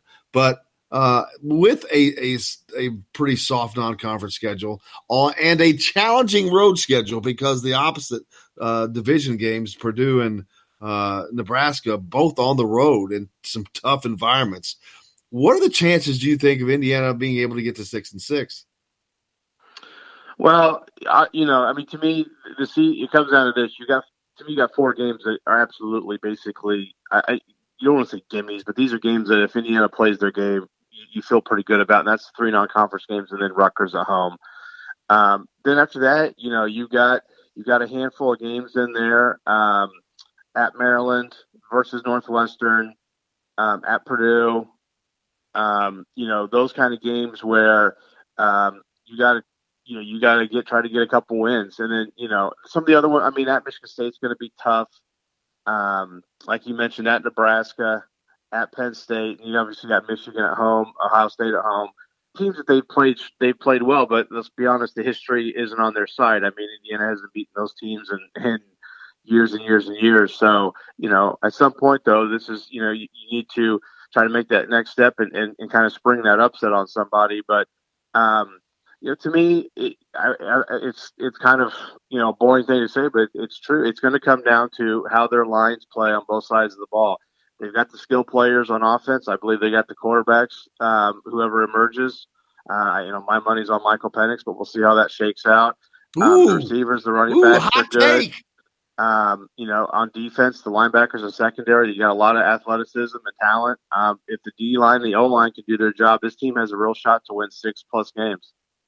Yeah, I think that I talk about it all the time. That I hate to use those cliche phrases, breakthrough game, whatever. That has to happen this year. I think that they have to get that upset, whether it's at a still upcoming Nebraska team, but on the road in Lincoln, or against a very tough Purdue team on the road. I think they need to get that signature win for Tom Allen, for the staff, for the program, to really get that jolt moving forward that they haven't gotten yet. They haven't gotten that Purdue over Ohio State kind of a thing. And I think until they get that, it's not really going to have any traction as far as really getting a turnaround going. Yeah, I agree. And at some point, I mean, they're recruiting, obviously, we talked about this before, at a level that's never been achieved at Indiana. But at some point, you got to start translating that to the field, because it's momentum only lasts for so long if you don't turn it into results. And they're definitely close. And I mean, I know fans hate to say it, and it sounds like but you really are the last couple of years a handful of plays away from going from 5-7 to 7-5. But at some point you got to make those plays. I mean, you could say we're a handful of plays away, when you're talking about the coaches and the players, but at some point, they've got to make the calls, and they've got to make the plays that get them those one or two more wins, instead of dropping those games. And I get it. The competition, the Big Ten East, is as good as any, maybe the best division in college football, arguably the best division in college football, with the teams that you have to go up against. But at some point you got to, Northwestern's a team that you should be able to compete with. I mean, they've been very good. I think Pat Fitzgerald is one of the best coaches in college football. He does a fantastic job, considering some of the restrictions he has on him as far as getting players and all that kind of stuff up there. And they don't have a great deal of fan support, but he wins. But that's a team to be able to compete with. Maryland, with a coaching change, that's a team that, even though it's on the road, you've shown that you can play in Maryland and win in Maryland. It's a team you should be able to compete with and beat. So, Purdue is another one. I mean, I know they've won the last two, but it's been games that have been a score either way, each game. So, those are three games. And then, like I said, Ohio State, Michigan, Penn State, Michigan State. You've been in the games with these teams in the past, and at some point the depth's better. At some point, it's time to take that next step, like you said. What are you working on, Matt, that folks need to find at Pigs.com? I'll have a story out today on another visitor who's coming in this weekend, Reggie Bracey, DB from Alabama, probably the top safety target for IU in the 2020 class. And so he's high on the Hoosiers. Talked to him a couple of days ago and have a story on him today, and he's looking forward to his visit. And he's going to be at Iowa. He's going to Iowa next weekend, so there's some competition there, but good player, and they've got a real shot with him. IU, Kane Womack, Casey Teagard have done a great job recruiting him. So hopefully he has a good visit this weekend, and puts Indiana at the top of his list. Can't thank you enough, brother. Appreciate you. Okay, thanks so much, guys. Take care. He is the Dream Weaver, Matt Weaver from Pigs.com, the football guru in recruiting for IU. Check him out there at Pigs.com. Anything you need to find out, we'll be bringing it to you as well. I'll be heading out there to check out what's going on at the football practice field. But coming up next, our old friend Maurice Creek, former IU baller. Stay tuned. We got plenty more coming up here from the Golf Club at Eagle Point Studios. Indiana Sports Beat with Jim Coyle, back with more after this.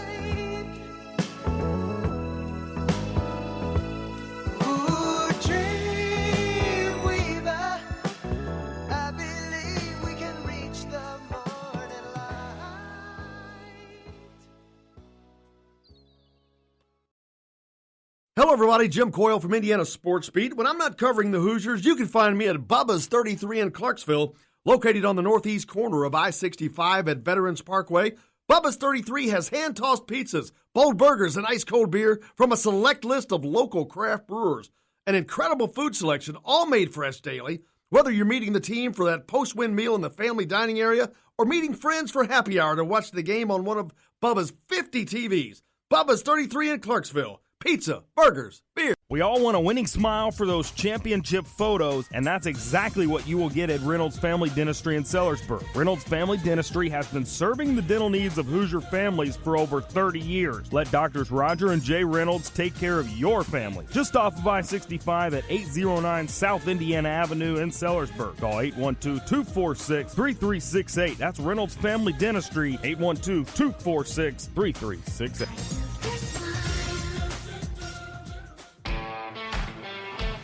Now that warm weather has arrived, it's time to hit the links, and there's no better place than the golf club at Eagle Point in Bloomington.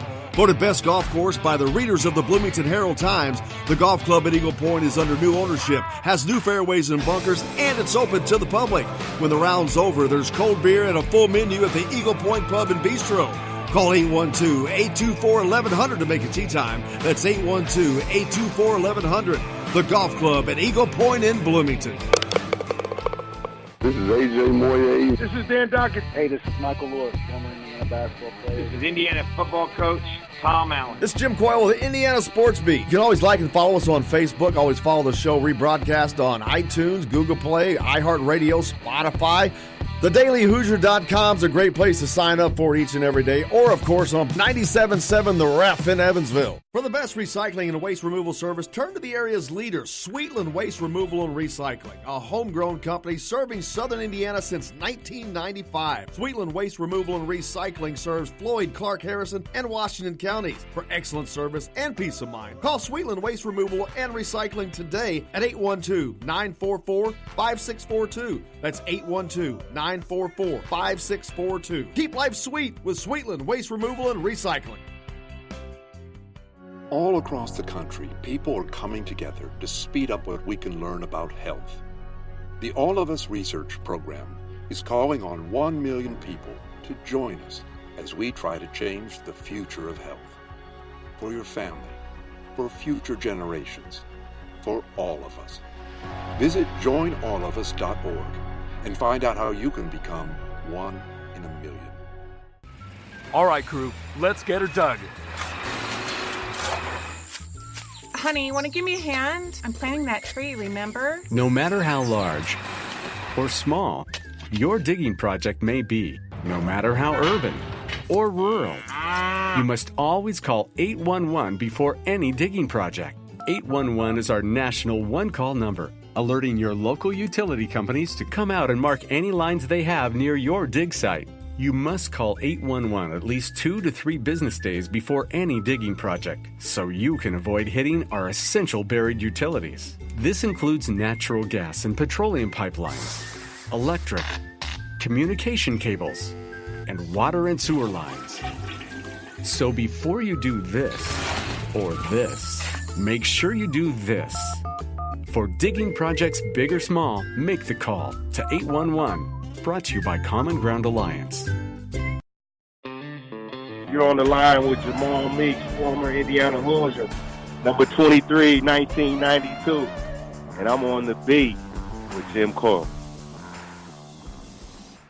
Today's guest is brought to you by Bubba's 33 in Clarksville, with hand-tossed pizzas, bold burgers, and ice-cold beer. Pizza, burgers, beer. Bubba's 33 in Clarksville.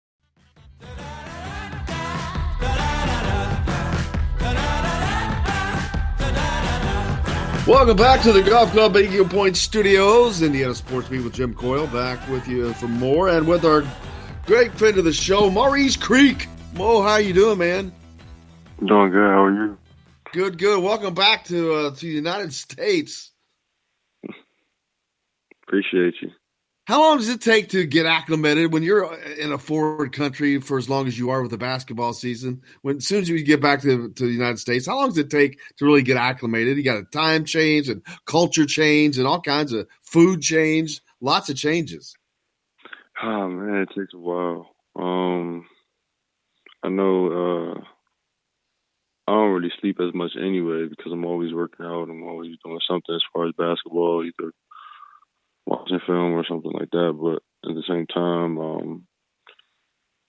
time change is different.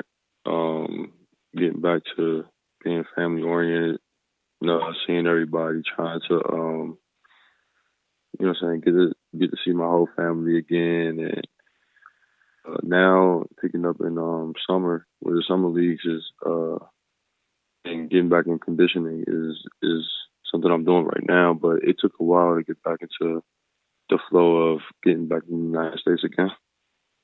What's the first thing you do? I mean, like for me, if I came back, first thing I do is go, and there's none where I live, but would be to go find a Whataburger.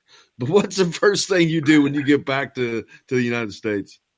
The first thing I did was spend time with the people that I missed, and just had to get away from basketball for a little bit.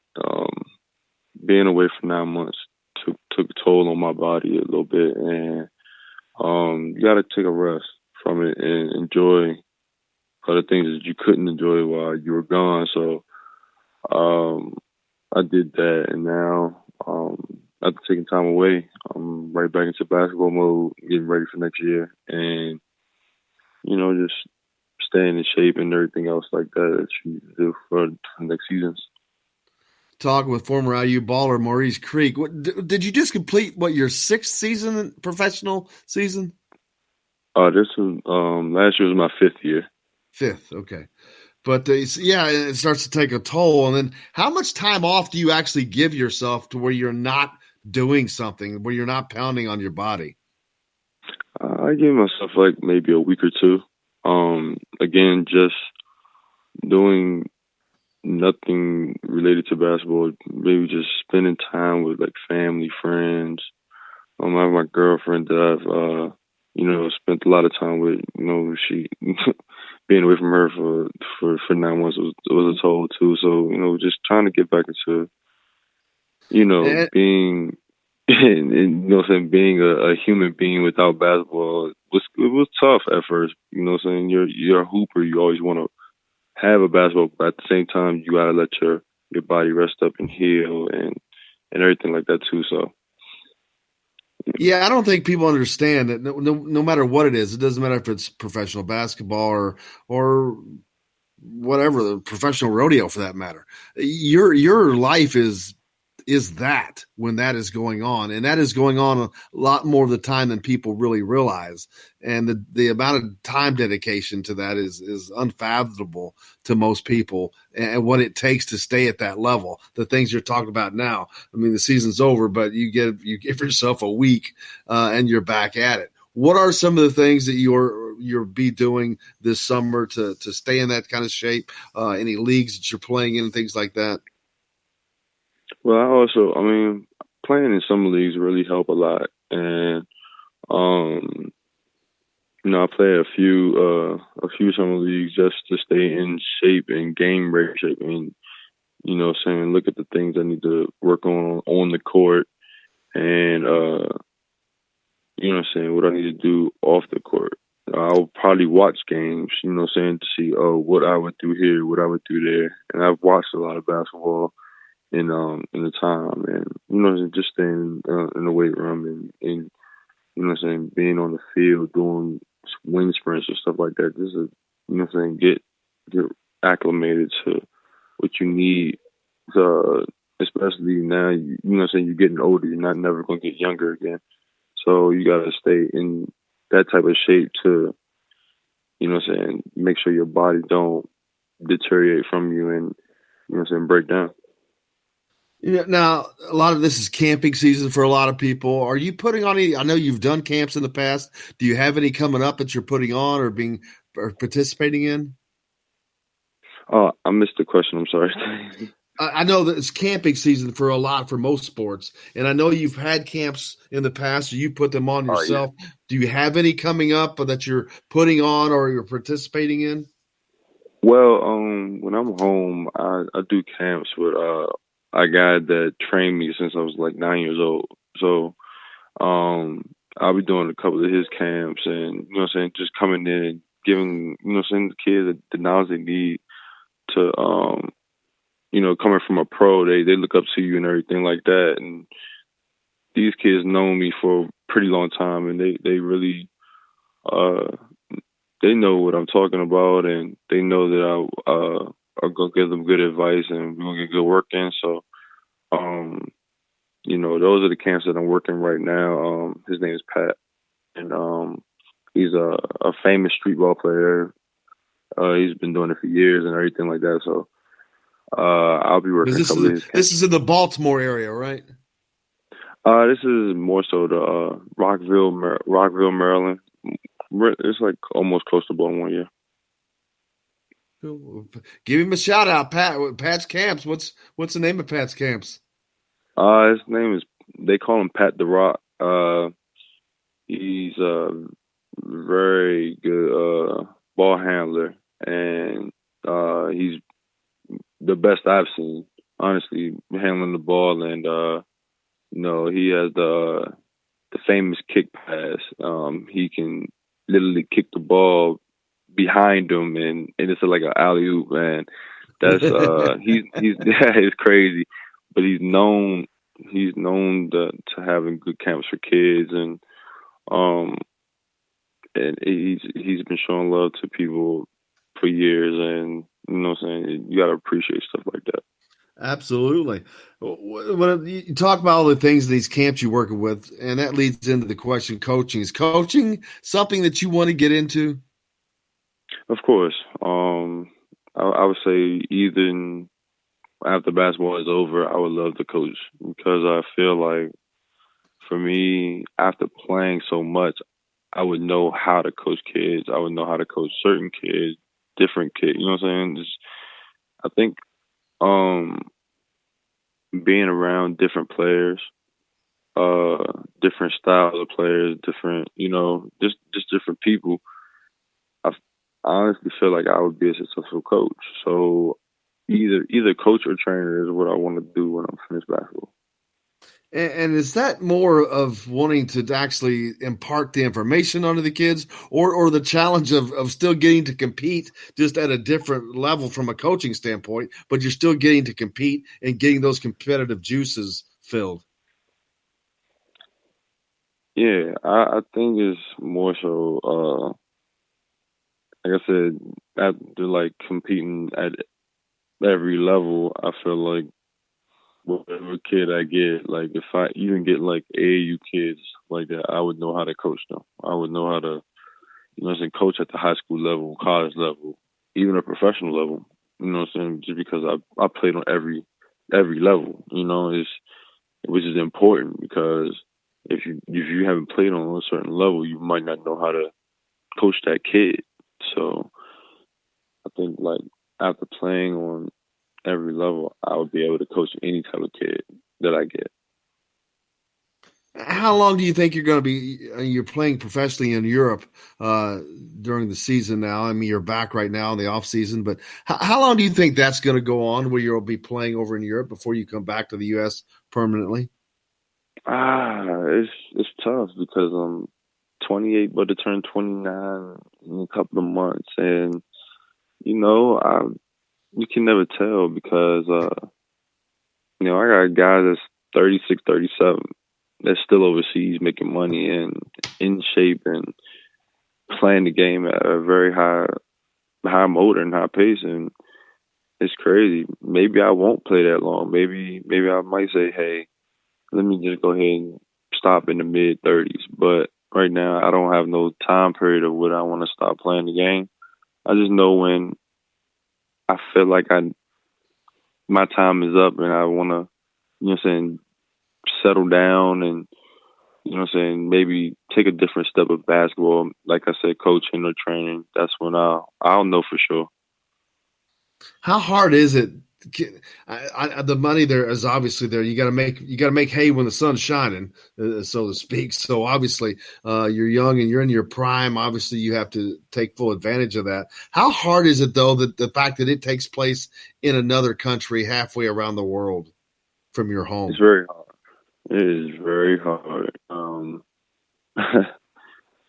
Like I said, everything changes when you not home. Everything changes, and if you're not ready to be acclimated to what you have to do in a different country or wherever you are, I mean, even if you're in the United States, just going and a different state can mess you up. So if you're not acclimated and ready to go as far as that, then it can be bad for you sometimes. And then, of course, you're back in the U.S. like we've talked about. But when you get a chance to come over to visit Bloomington, visit Indiana, I know it's a different coaching staff, but you're still part of the Hoosier Nation. Of course. Right now, like I said, I'm back in training mode, but I'm gonna try to make that trip. I've been trying to make that trip for years. It just hasn't happened. Maybe this year, maybe next year, for sure. If it doesn't happen this year, it would definitely happen next season for sure. That I basically get to see everybody, and it really doesn't matter to me that they have a new coaching staff as long as I'll always be part of Hoosier Nation. I know that. And I know that the fans know that. I know the coaching staff knows that. But yeah, if it happens this year, I would love it for it to happen this year. But it takes time to plan these things like that too. Well, when you can get it done, Buffalo's on me, man. Any excuse I can have to go get some wings at Buffalo's, I'm in. But when you come in, make sure you let me know so we can go to get some wings. Most definitely. I definitely will let you know that. What is the thing you miss most of Bloomington? I just miss the people. Everybody was really so nice to me. Everybody just, not even just as a basketball player. Everybody was just so kind and calm, cool, and collected. And of course, I miss the basketball aspect of it, but at the same time, I feel like you got good people, and as good people go, when you leave them type of people, you can kind of see the difference in different states. And so, honestly, I say the people, the fans. And I know it's not as easy as one might think. How easily or how much are you able to keep up with college basketball during the season while you're over in Europe? It was hard keeping up with college basketball while I was when I was in Europe because you had to use certain apps, and if Wi-Fi wasn't kicking off or something like that, it was hard for me, but I got to get I catch some games. Well, you can always stay in contact with Indiana Sports Beat. We'll keep you updated as much as we can, man. But yeah, it's that's got to be the hardest thing is not being able to do the normal creature comfort things of just checking scores and things like that. I'm sorry, I missed the questioning. I'm sorry. That's all right. I just say that's got to be one of the most difficult things is not just to be able to follow certain things like that as easily as you could if you were in the U.S. Yeah, it's definitely difficult because you can't just really turn on ESPN and you can't say, hey, game is on. Oh, let me just turn on the game real quick. No, you can't do that. You got to find ways to do it. And some people know how to do it at a certain level, but I really didn't have that to do. So, but I did find my ways of doing it sometimes. But if you was playing on Big Ten Network, I couldn't get it because it was just certain things you couldn't do to find a way to get it. So. I hear you, man. Well, Mo, I cannot thank you enough. We always love having you on. I appreciate it. Look forward to you, like I said, when next time you're in Bloomington, we're going to Buffalo's. Thank you, man. I appreciate it. And when I'm in town, I'll let everybody know. Twitter's always popping with the fans and everything like that. So once I'm in Bloomington or once I touch down, I'll let everybody know for sure because I know everybody would love to see me back. Sounds good, Mo Creek. I can't appreciate you enough, man. Thank you so much. Thank you. You bet. Mo Creek, former Indiana basketball player, joining us today on Indiana Sports Beat, and grateful as always to have Mo with us. One of the greats, fan favorites, man.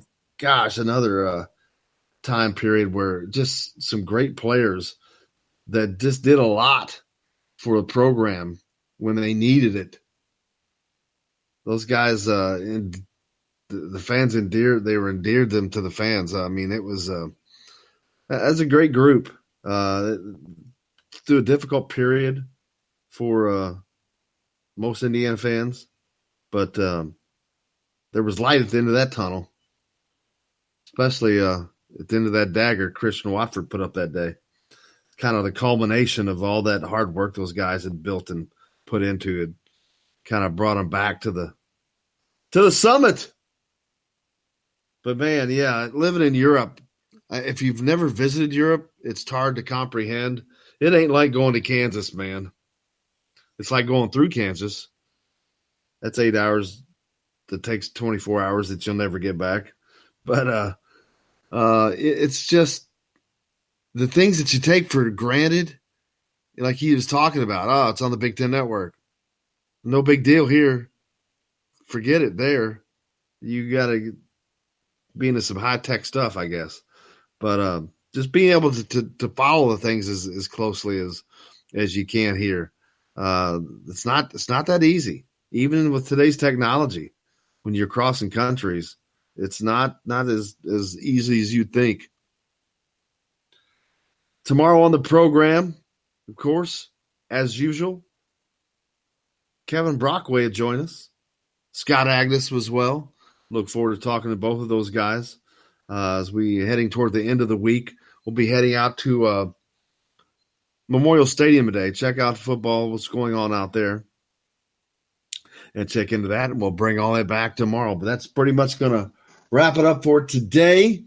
Make sure you follow him tomorrow. And then, of course, on Friday, Todd Leary's back with us as well. And we'll see what else we can scare up. We usually always scare something up good and big. See what I can create with that. But we'll finish on another week of camping here for Jake. I'm Jim Coyle. Thanks a lot for joining us today from the Golf Club at Eagle Point Studios. Indiana Sports Beat back tomorrow with more. Until then, I will see you on the radio.